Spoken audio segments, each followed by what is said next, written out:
Les gens diront toujours que vous êtes un rêveur, que vous rêvez trop, que tu penses que tu es qui, et tu penses que tu peux faire ça plus que qui. Les autres ont essayé, ils n'ont pas pu, mais toi tu viens, toi tu penses que tu es qui pour pouvoir le faire. Vous savez, mon papa m'a toujours dit, Bercy, quand tu commences quelque chose, les gens au départ ne croient pas. Certains vont jusqu'à dire que il pense qu'il est qui, il va faire quoi. Mais qu'avec le temps, ces gens s'alignent et qu'ils réalisent que j'avais eu la vision et que j'ai pu réaliser ce qu'ils pensaient que je n'étais pas capable de faire. En fait, moi j'ai compris avec le temps que quand vous avez un rêve, quand vous avez quelque chose qui brûle au fond de vous, ne lâchez pas. Ne lâchez pas. Soyez des rêveurs.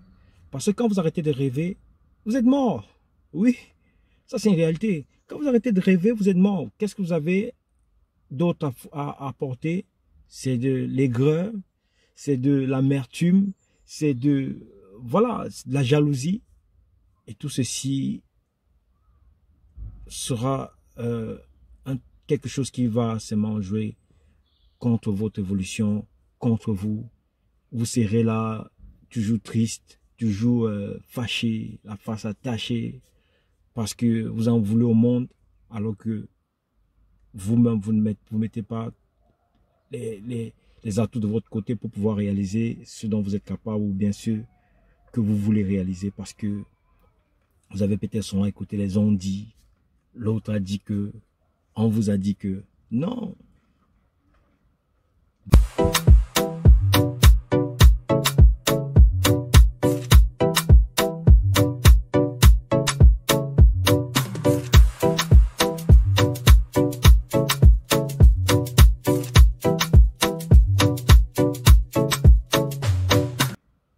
Bonjour à tous, mon nom est Antoine Bercy, jeune entrepreneur africain et propriétaire de la salle de sport SNM Gym, basée au Cameroun, à Yaoundé, et plus particulièrement à Bimassi.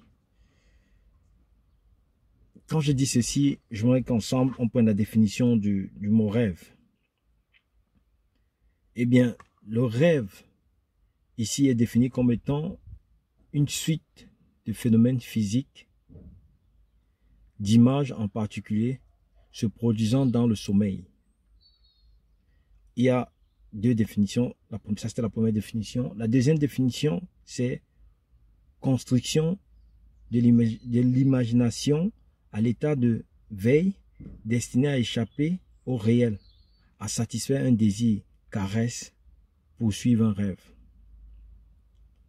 Vous voyez, moi, je partirais beaucoup plus pour la deuxième, la construction de l'imagination de l'état de veille destiné à échapper au réel, à satisfaire un désir. Il est important, chers frères et sœurs, de rêver, souvent même de rêver trop grand. Oui. Moi, je me rappelle, j'ai encore une image de mes frères. J'ai grandi dans un quartier populaire au Cameroun, à Yaoundé, Bimassi, qui a fait sortir tellement de talents au Cameroun. Si je me mets à citer les noms, je pense même pas qu'on finira la journée aujourd'hui. Mais je vais vous donner quelques noms. Ex Malaya est sorti de la maison de mes parents. Je citerai Ex Malaya, il y a Akuma, il y a même comment il s'appelle, Malox. Je citerai, quand on parle dans le domaine du sport, je prendrai Atouba, Stéphane Bia, Barnabé. Franchement, Bimassi est un quartier populaire qui a sorti tellement de talents. Et je me rappelle, à l'époque, mes frères, quand ils chantaient, ils se mettaient dans la musique, ils commençaient à faire de la musique. Ils avaient toujours en tête de ressembler aux Américains, aux Noirs américains. Vous voyez? Et on avait remarqué, moi personnellement, j'avais fait cette remarque. Ceux qui voulaient ressembler aux rappeurs français avaient un niveau moyen. Par contre, ceux qui voulaient ressembler à un rappeur américain avaient un niveau beaucoup plus élevé que celui qui voulait ressembler au rappeur français. Vous voyez un peu que vous voulez être une star de la musique et vous voulez être comme, je vais prendre Joey Starr, qui est une grande star. Vraiment, Joey Starr, c'est le haut niveau. Mais moi, j'avais fait la remarque que ceux qui voulaient ressembler à Joey Starr étaient limités. Par contre, ceux qui voulaient ressembler à Nas, je me rappelle, il y a un grand frère Al. Lui, il voulait ressembler à Nas. Quand il se mettait à rapper, quand on faisait souvent les petits freestyles, mais c'était le haut niveau. Donc c'est pourquoi, parce qu'il rêvait grand. Il avait compris que il ne veut pas rapper comme un rappeur français, mais il veut rapper comme un rappeur américain. Donc vous voyez, le niveau du rap français et le niveau du rap américain, mais c'est vraiment le jour et la nuit. Et beaucoup tombaient dans ce piège. Ils voulaient rapper comme tel rappeur français, alors que certains voulaient rapper comme tel rappeur américain, et ça fait que la différence, elle était énorme. Donc c'est des petites choses comme ça qu'il faut connaître, qu'il faut... soyez des rêveurs. Acceptez qu'on vous appelle rêveur. Mais battez-vous pour votre projet. Ne soyez pas le genre de personne qu'on traite de rêveur et qui ne fait rien pour mettre son projet sur pied. Après, il donnera raison à ceux qui disaient dans le passé que tu n'es qu'un rêveur. On m'a traité de rêveur. Oui, quand j'ai commencé mon projet de la salle de sport, je me rappelle, à l'époque, ici à Birmingham, je payais une seule machine que j'envoyais au Cameroun. Je payais 2, j'envoyais au Cameroun. Les gens m'ont dit, Bercy, tu veux ouvrir une salle de sport? J'ai dit oui, ils se sont mis à rigoler.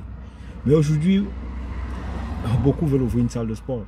Pourquoi? Parce qu'ils ont vu comment je suis parti de rien, sans l'appui d'une banque ou autre chose. Je suis parti de rien, mais quand je dis de rien, mais vraiment de rien, j'ai payé 1 à 1, 2 à 2, 3 à 3, souvent 3, souvent une machine, souvent 4, souvent même une demi-machine pour partir, pour aujourd'hui avoir la salle de sport qui est reconnue mondialement, où des stars tels que Jean de Makoun, Aboudi Ongene, Steve Voué, Stéphane Zobor, Boudou, j'en passe tellement de personnes qui, voilà, des stars, viennent travailler dans ma salle et ils sont contents du rendement. Moi, je suis là pour vous dire que vous pouvez. Soyez des rêveurs, rêvez même trop. Oui, c'est le rêve qui pousse à vouloir franchir un palier chaque jour. Quand vous arrêtez de rêver, ça veut dire que vous êtes mort.